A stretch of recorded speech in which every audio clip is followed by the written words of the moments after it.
మహాభారతంలో అర్జునుడిని ఓడించిన యోధుడు భగదత్తుడు. అష్ట దిగ్గజాలలో ఒకటైన సుప్రతీకమనే ఏనుగును అధిరోహించగల ఏకైక వీరుడు భగదత్తుడు. భీముణ్ణి సైతం తన ఏనుగుతో ఓడించిన వాడు భగదత్తుడు. మహాభారత యుద్ధంలో మహారథుడు భగదత్తుడు. భగదత్త నరకాసురుని కుమారుడు. శ్రీ మహావిష్ణువు వరాహ అవతారాన్ని ధరించినప్పుడు వరాహ స్వామికి భూదేవికి పుట్టినవాడు ఈ నరకాసురుడు. ద్వాపర యుగంలో శ్రీకృష్ణుడు సత్యభామ కలిసి నరకాసురుడిని సంహరించగా నరకాసురుడి కొడుకుగా భగదత్త ప్రాగ్జ్యోతిషపురానికి రాజవుతాడు. నరక రాజవంశరాజులలో భగదత్త రెండవవాడు. నరకాసురునికి భగదత్తతో పాటు మహాశిరస, మాధవన్, సుమాలి అనే కుమారులు ఉన్నారని కాళికా పురాణం హరిచరిత్ర చెబుతోంది. నేటి అస్సాంలోని గౌహతి ప్రాంతమే ఒకప్పటి ప్రాగ్జ్యోతిషపురం. భూదేవి ప్రసాదించిన వైష్ణవాస్త్రాన్ని నరకాసురుడు తన కుమారుడైన భగదత్తుడికిస్తాడు. అన్ని అస్త్రాలలో శక్తివంతమైనది వైష్ణవాస్త్రం. దీన్ని ప్రయోగిస్తే శత్రువులు ఎంతమందైనా సమూలంగా నాశనం చేస్తుంది. దీనికి తిరుగుండదు. భగదత్త ఇంద్రుడికి ప్రాణ స్నేహితుడు, అలాగే జరాసంధుడికి కూడా మిత్రుడే. ఇతనికి వజ్రదత్త, పుష్పదత్త అనే ఇద్దరు కుమారులున్నారు. అంతేకాకుండా భగదత్త దగ్గర సుప్రతీకం అనే శక్తివంతమైన ఏనుగు కూడా ఉంది. ఈ భూమండలంపై అతి శక్తివంతమైన మహాబలవంతమైన ఏనుగులు 8 ఉన్నాయి. వాటిని అష్టదిగ్గజాలు అంటారు. అంటే 8 దిక్కుల ఉండే ఏనుగులు అని అర్థం. హిందూ పురాణాలలో ఈ భూమిని 8 దిక్కులలో కాపలా కాస్తూ 8 ఏనుగులు ఉంటాయని చెప్పేవారు. అవే అష్టదిగ్గజాలు. వాటిలో ఐరావతం, పుండరీకం, వామనం, కుముదం, అంజనం, పుష్పదంతం, సార్వభౌమం, సుప్రతీకం అనే 8 ఏనుగులున్నాయి. ఇంతటి బలమైన శక్తివంతమైన సుప్రతీకమునెక్కి భగదత్తుడు యుద్ధరంగంలోకొస్తే శత్రువుకు చెమటలు పట్టాల్సిందే. సుప్రతీకం ఒక్కసారి గీంకరిస్తే చాలు తోటి ఏనుగులు, గుర్రాలు యుద్ధరంగం నుండి పరుగులు తీసేవి.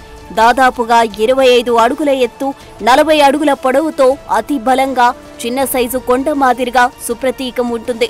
ఏ మావుటి కూడా సుప్రతీకాన్ని నడిపించలేడు. ఒక్క భగదత్తుడి మాటే సుప్రతీకం వింటుంది. యుద్ధంలో ఎంతో మంది వీరులను తన కాళ్లతో తొక్కి చంపింది. అలాగే ఎన్నో రథాలను, గుర్రాలను నాశనం చేసింది సుప్రతీకం. భగదత్తుడి దగ్గర 1,00,000 ఏనుగులతో అతి పెద్ద సైన్యం ఉండేది. మహాభారత కాలంలో ఈ భూమి మీద ఏ రాజు దగ్గర ఇంత పెద్ద గజబలం లేదు. ఏనుగులకు తర్ఫీదు ఇవ్వడంలో భగదత్తుడు ఆరితేరినవాడు. ఈ భూమండలంలో ఏనుగుల గురించి పూర్తిగా తెలిసిన మొదటివాడు భగదత్తుడు మాత్రమే. భరత ఖండంలో చాలా మంది రాజులు, వీరులు వచ్చి భగదత్తుడి దగ్గర ఏనుగులను నడిపించడంలో శిక్షణ తీసుకుని వెళ్లేవారు. వయసు రీత్యా భీష్ముడు, ద్రోణుడి కన్నా భగదత్తుడు చాలా పెద్దవాడు. మహాభారత యుద్ధంలో పాల్గొన్న ఈ భూమిలో ఉన్న యోధులందరిలో పెద్దవాడు, గొప్ప యోధుడు భగదత్తుడు. అతని చర్మం ముడతలు పడి బాగా సాగి ఉంటుంది. చివరకు అతని కళ్ళు కూడా కనిపించకుండా నుదిటి మీద చర్మం బాగా సాగి కళ్లకు అడ్డుపడేది. అందుకోసం భగదత్తుడు ఒక లెదర్ బెల్ట్ తో సాగిన చర్మాన్ని తల మీద వేసి గట్టిగా పట్టీలాగా కట్టుకునేవాడు. పొడవాటి తెల్లని జుట్టుతో ఒక సింహంలాగా అతను కనిపించేవాడు. ధర్మరాజు రాజసూయ యాగ సమయంలో అర్జునుడు 8 రోజుల పాటు భగదత్తునితో పోరాడాడు. యాగ సమయంలో అర్జునుడు భరత ఖండంలో ఉన్న అందరి రాజులతో పోరాడాడు. కానీ వారెవరూ అర్జునుడి శౌర్య పరాక్రమాల ముందు నిలువలేక ఓడిపోయి సామంత రాజులుగా మారారు. కానీ భగదత్తుడు మాత్రం ధైర్యంగా అర్జునుడితో యుద్ధం చేశాడు. అనేక అస్త్ర శస్త్రాలతో అర్జునుడిని గాయపరిచి అతని సైన్యంలో చాలా మందిని చంపేశాడు. భగదత్తుడి పోరాటాన్ని చూసి అర్జునుడు ఆశ్చర్యపోతాడు. 8 రోజుల పాటు ఇద్దరి మధ్య యుద్ధం భయంకరంగా సాగుతుంది. చివరికి అర్జునుడు అలసిపోతాడు. తన స్నేహితుడు ఇంద్రుడి కొడుకైన అర్జునుడి శౌర్య పరాక్రమాలు చూసిన భగదత్తుడు నవ్వి, అర్జునా, నన్ను ఓడించడం నీ తరం కాదు. నేను యుద్ధ రంగంలో నీ తండ్రి ఇంద్రుడితో సమానంగా పోరాడగలను. నాకు అలసట ఉండదు. నీవు నా ప్రాణ స్నేహితుడైన ఇంద్రుడి కొడుకోవు కాబట్టి నీ ఏం కావాలో కోరుకో, ఇస్తానంటాడు. అందుకు అర్జునుడు, రాజసూయ యాగ పరిరక్షకుడుగా నేను వచ్చాను. నీవు ఓటమిని అంగీకరించి ధర్మరాజును చక్రవర్తిగా గుర్తించు అని కోరుతాడు. ఇంద్రుడి మీదున్న గౌరవంతో అర్జునుడి కోరిక మన్నించి ధర్మరాజు చేసే రాజసూయ యాగాన్ని సందర్శించి అనేక కానుకలను సమర్పించి ధర్మరాజును చక్రవర్తిగా అంగీకరిస్తాడు. అప్పుడు ధర్మరాజు, నీవు కూడా ఒక గొప్ప యోధుడివే, ఇక నుండి మాకు శ్రేయోభిలాషిగా ఉండు అని భగదత్తుని సన్మానించి గౌరవంగా తన రాజ్యానికి పంపుతాడు. ఆ తరువాత దుర్యోధనుడు ధర్మరాజు చేసిన రాజసూయ యాగానికి పోటీగా వైష్ణవ యాగం నిర్వహిస్తాడు. ఆ యాగం ప్రకారం రాజ్య విస్తరణలో భాగంగా యాగరక్షకుడిగా కర్ణుడు అనేక రాజ్యాల మీద దండెత్తుతాడు. ఎంతో మంది రాజులను ఓడిస్తాడు. వారందరినీ సామంతులుగా మార్చి కప్పం కట్టించుకుంటాడు.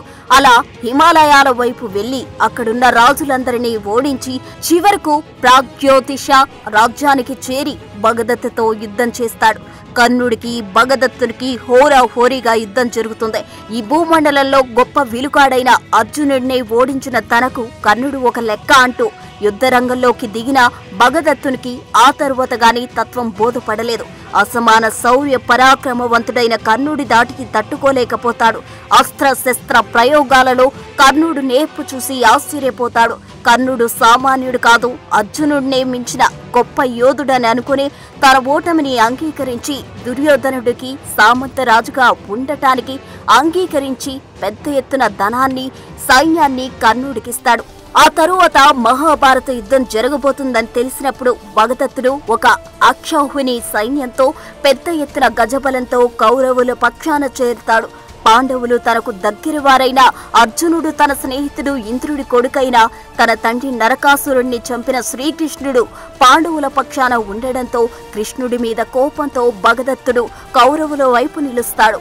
భీష్ముడు భగదత్తుణ్ణి మహారాజి హోదాతో గౌరవిస్తాడు. కృష్ణుడు, బలరాముడు, భీష్ముడు, ద్రోణుడు, అర్జునుడు, కర్ణుడు, అభిమన్యుడు, అశ్వత్థామ, అతికాయుడు, భీముడు, నరకాసురుడు, జరాసంధుడు లాంటి వారితో సమానంగా భగదత్తుడు మహారథిగా నిలిచాడు. మహాభారత యుద్ధం మొదటి రోజున భగదత్తుడు విరాటరాజుతో ద్వంద్వ యుద్ధం చేస్తాడు. ఇద్దరి మధ్య భయంకరంగా యుద్ధం సాగుతుంది. చివరకు భగదత్తుని దాటికి తట్టుకోలేక విరాటరాజు యుద్ధరంగం నుండి పారిపోతాడు. విరాటరాజు సైన్యాన్ని దారుణంగా చంపుతాడు భగదత్తుడు. 2-3 రోజుల యుద్ధంలో భగదత్తుడు పాండవులకు చెందిన సైన్యాన్ని ఊచకోతకొస్తాడు. అనేక రథాలను అతని ఏనుగు సుప్రతీకం నాశనం చేస్తుంది. యుద్ధం 4వ రోజున భీముడు భగదత్తునిపై దాడి చేస్తాడు. భగదత్తుడు భీముణ్ణి దారుణంగా కొడతాడు.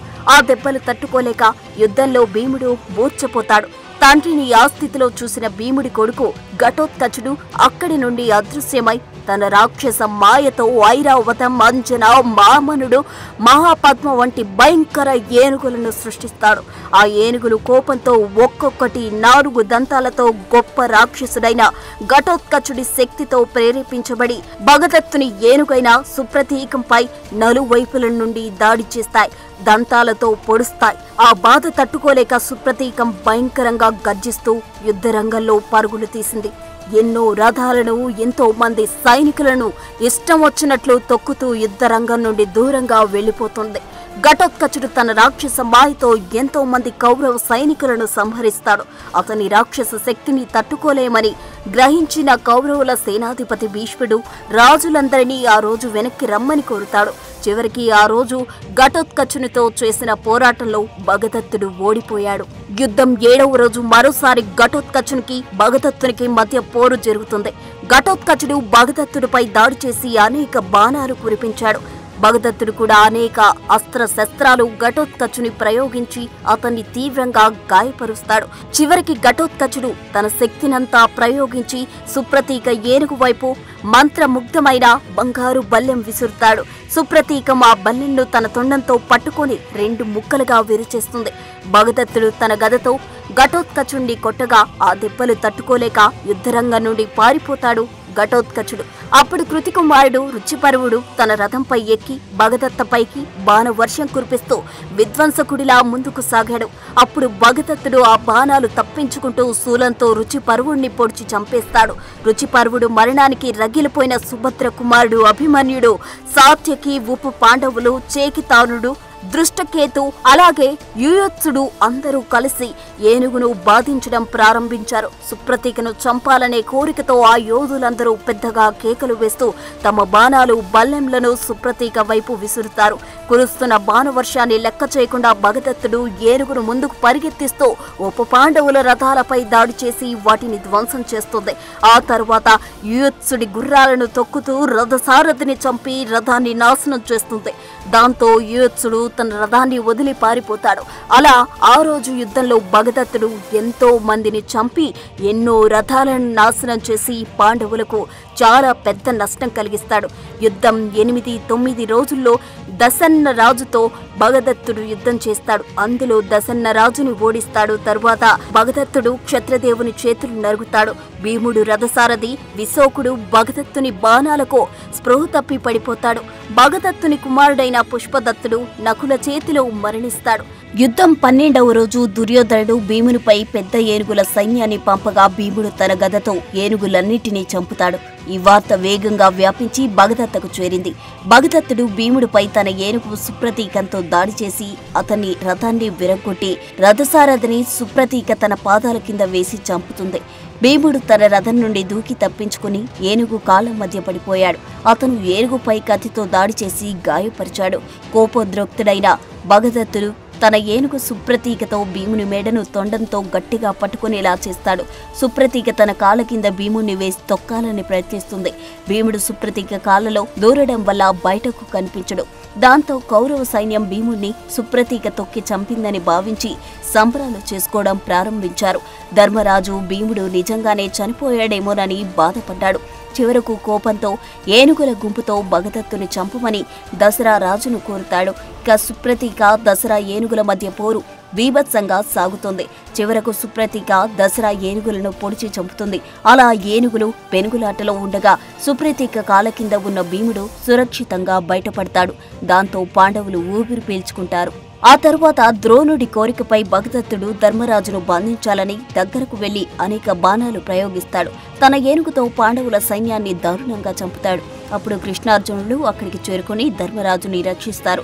అర్జునుడు భగదత్తుడు ఒకరిపై ఒకరు అనేక బాణాలు ప్రయోగించుకుంటారు. ఇద్దరి మధ్య అతి భయంకరంగా యుద్ధం జరుగుతుంది. ఇద్దరు మహాయోధులే, ఒకరికి ఒకరు తీసిపోకుండా యుద్ధం చేస్తారు.